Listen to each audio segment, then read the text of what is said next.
ఎంత రుచిగా ఆ భోజనాలు తిన్నప్పటికీ రోజుకొక ముద్దన్న అంత ఆవకాయ కలిపితేనే భోజనం తిన్న ఫీలింగ్ వస్తుంది, ముఖ్యంగా తెలుగువారికి.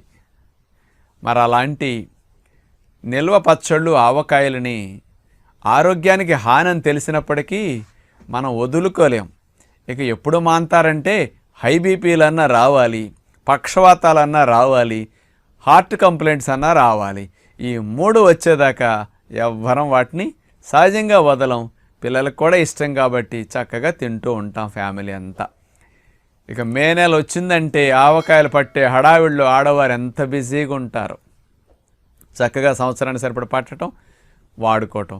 ఇంకా ఎప్పటికప్పుడు ఫ్రెష్గా రకరకాలుగా ఈ నిల్వ పచ్చళ్ళ ఆవకాయలని ఇళ్లల్లో తయారు చేసి డోర్ డెలివరీ కూడా ఇస్తున్నారు, మంచి క్వాలిటీలో తయారు చేసేసి.